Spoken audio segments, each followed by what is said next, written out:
All Home DIY Dad here today, showing you how to replace an old spotlight on the outside of your house. I've got this old dusk to dawn motion sensor light. It's probably installed when this garage was installed, probably like 2006-ish.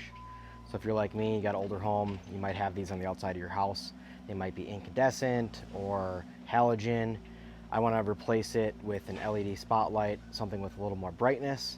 And also this one has kind of getting a little wonky with how it's detecting motion, and the dusk to dawn doesn't seem to be working correctly. It will come on in the middle of the day, it'll come on at random times. So it's time to replace it, save some money on the cost of running the light, and also get some brighter, better lights. I got some security cameras that are going in out here, so I'd like to have some good motion sensor lights to light up the space in the event that anyone comes walking through at night. So we'll walk through first what you need for materials to do this. Obviously you're going to need your new actual fixture. It kind of depends on what your needs are and what you're looking for. I wanted a dusk to dawn, only working during the nighttime and also only working for motion. They make ones that you can have on all the time at night and they will dim or brighten, and you can connect them to a smart switch and have them on at certain times. I have one of those in an entryway to my house. Those work nicely as well, but this one is just a dusk to dawn and then motion sensor, and you can set the time up and down for how long you want it to stay on. So you need one of those. I'll post a link to this after, as well as all the rest of the products that you may need. I got everything that I need as far as new products on Amazon. Also then are going to need bulbs. Now, you do have the option of purchasing a fixture that has built-in LED lights, or you can buy separate ones for them. I like the idea of having separate bulbs for fixtures, because if the bulbs fail, you just replace the bulbs. If the light fails on one of the ones that's built into the actual fixture, you have to replace the whole fixture.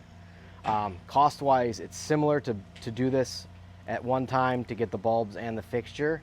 But then if you have to replace it again, if something goes bad, all you do is replace it with a cheaper bulb. So I got some 500K daylight par 38 bulbs, and they're 1800 lumens, which is quite a bit. I can imagine this one, if you'd rate it, it probably has like 300 or 400 at the most. So it's a big upgrade. Going along with that, it's nice to have a little wire on hand. Just in case you don't have long enough wires included in the new fixture they have, or the one that's in the wall. So if you do have to cut anything out, or it looks bad, or there's any corrosion or water intrusion, you can get some new wire, splice it in. And I also like to use my own wire nuts. They make much better ones that you can get at your local hardware stores than they do that come with a lot of these fixtures. They give you the cheap ones. I like to use decent ones that you know are going to be secure. And then as for the wiring, this is optional, but I like to have this a voltage detector. First step is turning off the power to the actual fixture in your panel. And sometimes panels aren't labeled correctly. You don't know what goes to what. That's my case. I'm not exactly sure which one is this, so I've turned off the couple that I think it is. But I'm going to test it with this, make sure I have no voltage coming through, don't going to get shocked. You're obviously going to need some screwdrivers. A drill makes it quick and easy on and off for the fixtures themselves. And then you may need, depending upon how the wires are, electrical pliers. Help strip wires, cut wires, hold on to wires with an insulated grip just to make sure while you're doing your work. Nice to have. Electrical tape, if you need to secure anything. Some people will put those wire nuts on with the electrical tape around them. And then a tool belt. Climbing a ladder, you're going to want a tool belt, keep things accessible and easy instead of climbing up and down. It's a safety hazard. And then obviously you're going to need a ladder. You don't need two like I do. I got one up there just so I can help film. But you'll need a good sized ladder to reach wherever you need to. Again, I'll post product links to this in the description below the video. If you have any questions on them, let me know. We'll get started. Like I said before, the first thing you want to do is check the wiring. Make sure you go to the panel, turn off power to the fixture, make sure there's no hazards. And then you can head on up the ladder and get to work. All right, let's get started at the fixture. Gotta take the old one off. As you can see, this is a old one. I'm just gonna take a look in here because I'm curious. Yeah, this thing came on earlier and I felt it after it was on for only like 20 seconds and it was like hot to the touch. I'm just not a huge fan of these old ones. And then get some new age LEDs put in here and make it a lot better. So I'm gonna leave this alone. Open it up so I can access the screw here. Another nice thing to have I've used a lot is a bit extender that has a locking mechanism on it instead of those ones that just come out and are magnetic. Keeps you from losing your bits.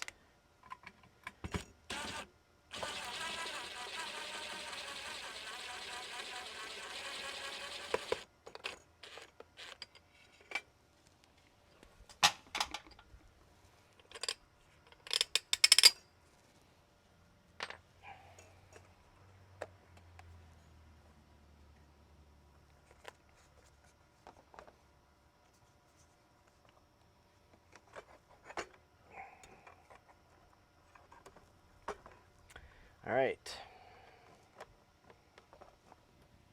So we've got the actual box inside here, housing the wire feeding in from the panel or the switch, whatever you guys have this, however you have it wired up. And then it goes to the hot and the neutral and the ground wire to the fixture. So you can take those off, but first, like I said, I'm gonna make sure that we don't have anything going on here. Test it out with a voltage meter, and I got nothing. So looks like I found the right spot in the panel to cut the power to this. Take the wire nuts off of the wires, whatever order you feel like.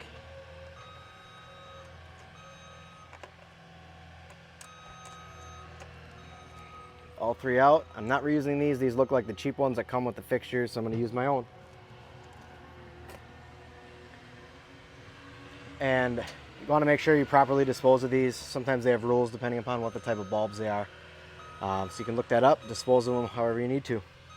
So my old fixture was center mounted with a screw in the center. This one has screws, one on the top left and one on the bottom right to mount in here. So you actually have to, I can actually take out the little mounting plate that is for the center mount, because the screws are going to go right into the box, which is nice. You don't actually need that center mounting plate to do it. They give you the adapters in case this isn't mounted correctly, if the holes are on the other sides, but this is actually going to work out nice, so I can put it right in without having one of the plates in. Still going to use the sealant that goes around the edge to keep any water and moisture out and bugs. So I'm still going to use that, and then they give you the screws needed to mount it in. One thing to remember too, that this is a full circle, so you're going to want to put that in here and let it hang on those wires, because otherwise you're going to forget and put the new wires for the fixture on, have to take them all off again, put this back on, because this is what creates your seal. It also has the nice holes for mounting. Pop those out.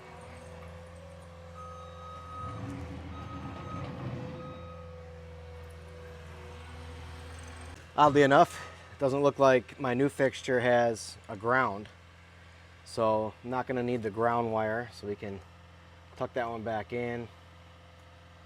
Only thing with the ground is you want to make sure it's not going to be touching any of the neutral or hot wires when you have it hooked up. That's what the wire nuts are for, hopefully, but you don't want to get that end stuck up in one of those wire nuts. That's what's going to trip it.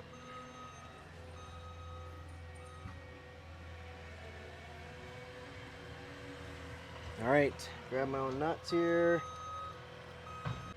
My own wire nuts. Let's get those hooked up.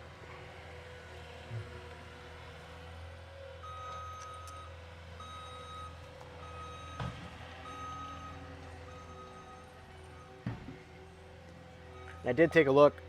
Everything looks really nice in here. There isn't any buildup or anything corroded, so I don't need to restrip any wires. I don't need to add any wires. You certainly can do that if you need to.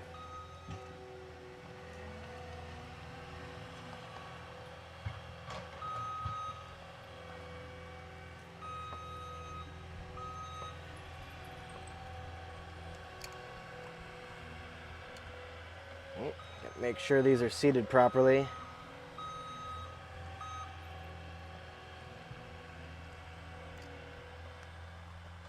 Sometimes you have the thicker gauge wire.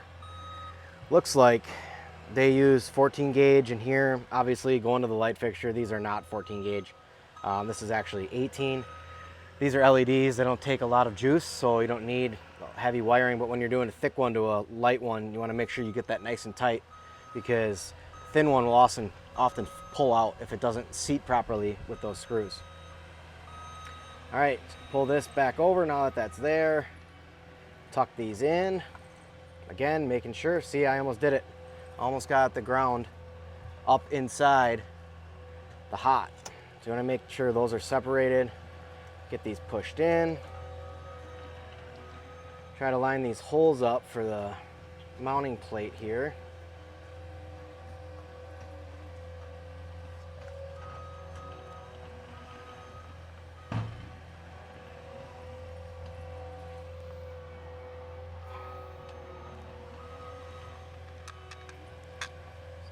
Through.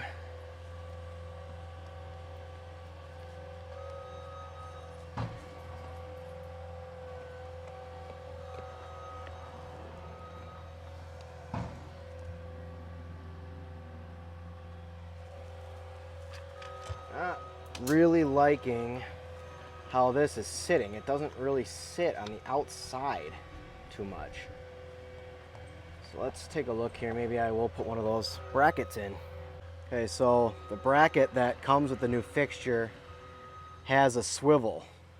So in case you do get one where it's not mounted in their correct position, you can put this in.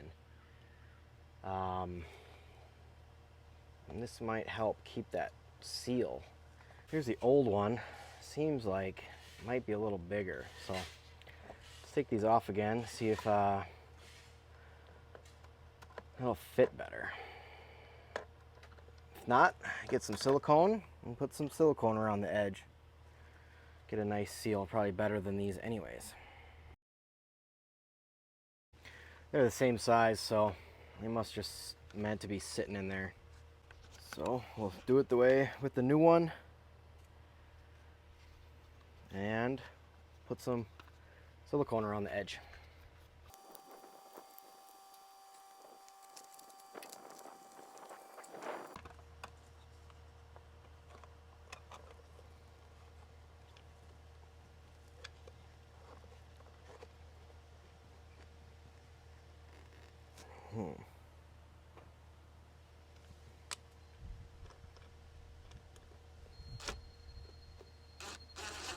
Yeah. All right. Well, I'm gonna have to use the adapter because the screws are not long enough to seat past the edge of this. It's a little deeper than what this is to get it in. I'm not gonna get it to seat properly.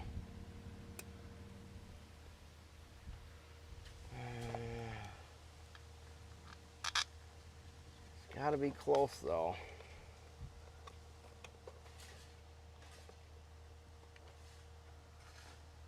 Yeah, not gonna do it.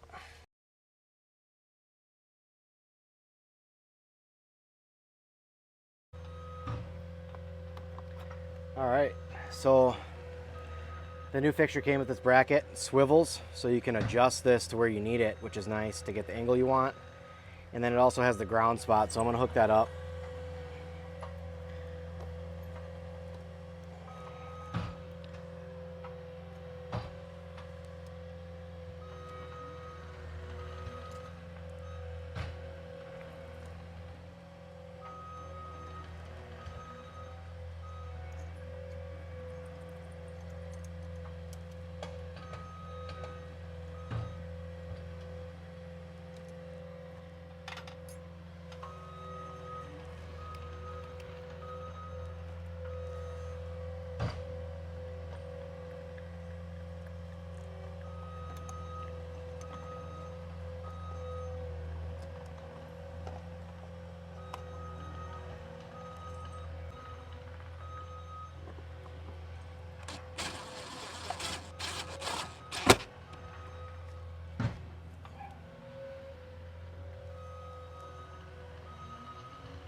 All right, now this bracket has allowed me to swivel this back to where it was and have spot raised out so that it actually seats properly in there.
Got them seated. It's nice, you can move that bracket and get it turned. This does have a pretty good seal, but again, still going to put some silicone around the edges.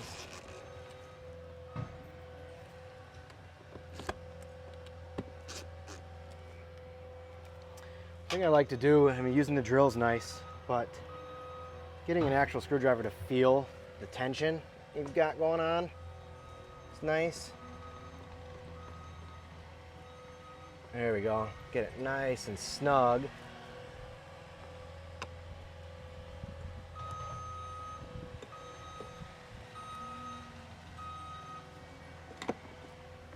Down there.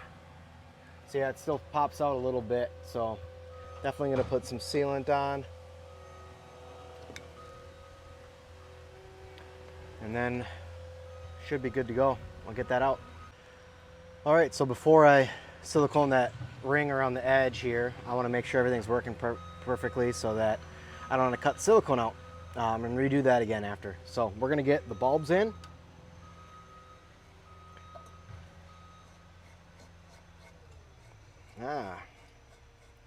As you can see, we've got power already. Let's get some silicone on there.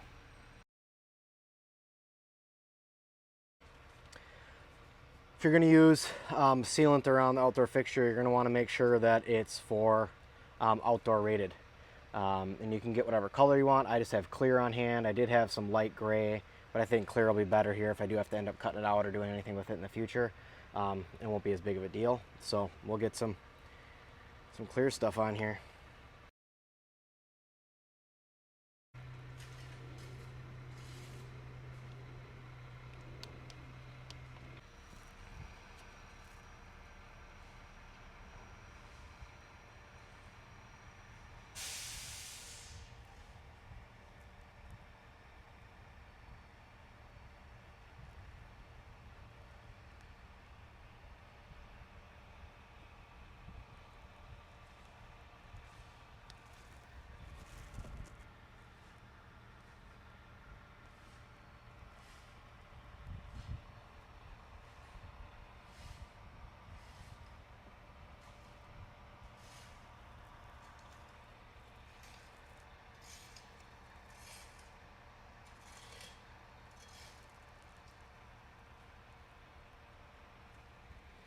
All right, here we go.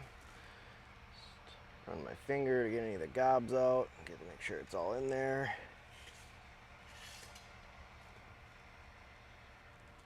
There we go. Quick and easy. Put a little extra on that top edge. That's the only real one I'm too worried about. This is under an overhang, so, but you never know, you're doing siding washing, anything like that. Make sure you get a good bead on that.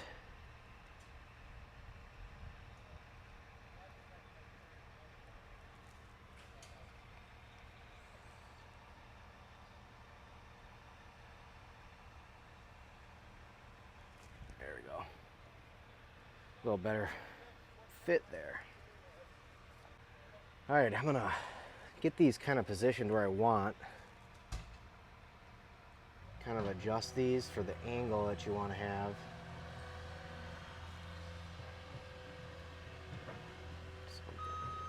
About there and about there would probably be pretty good. So, and adjust the tightening screws here. Get them snugged up. Doesn't move. Here.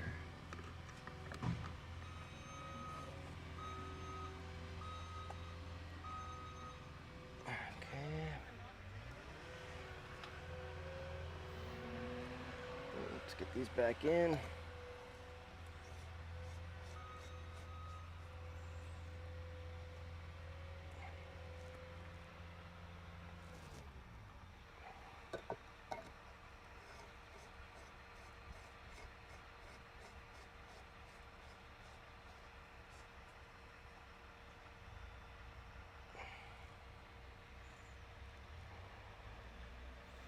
Also adjust the angle of the, sorry about that, a little bright, adjust the angle of the actual sensor as well.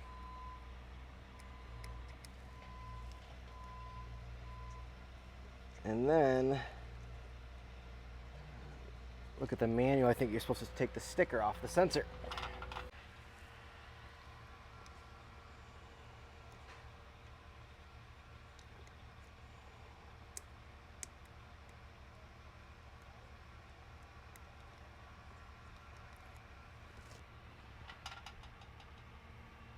Yeah, so had this little cover that goes over the top of the daylight sensor. So that's why this kept coming on during the daylight here, but now, because I took that off, it won't come on again. Oddly enough, the manual did not show that. So I just took a guess because it's CDS, it says on it. So daylight sensor is what I figured it stood for. Took that piece off, and there's a little sensor on the inside. This is under an overhang and kind of a shaded area, so I know that it's going to come on a little more often than any normal spots, but it's still going to be a lot better than that old one that came on anytime, anywhere, no matter what. And this one's already doing better because the other one was coming on. So that's the full install. You got the caulk, it's wired correctly, it's working. I already tested that. You can put my finger over the sensor, and there it comes on.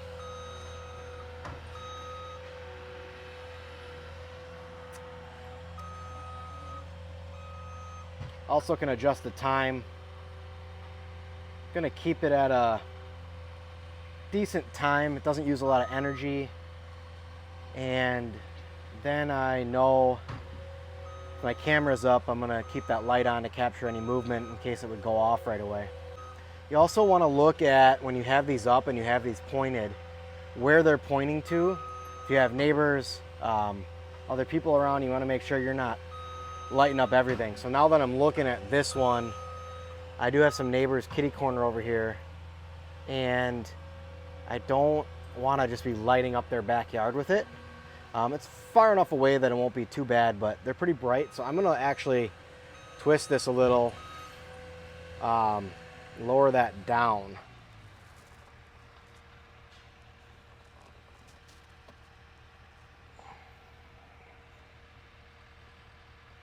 I think that's a little better. Now I'm actually going towards my area, and not at them. So I think that'll be a little bit better.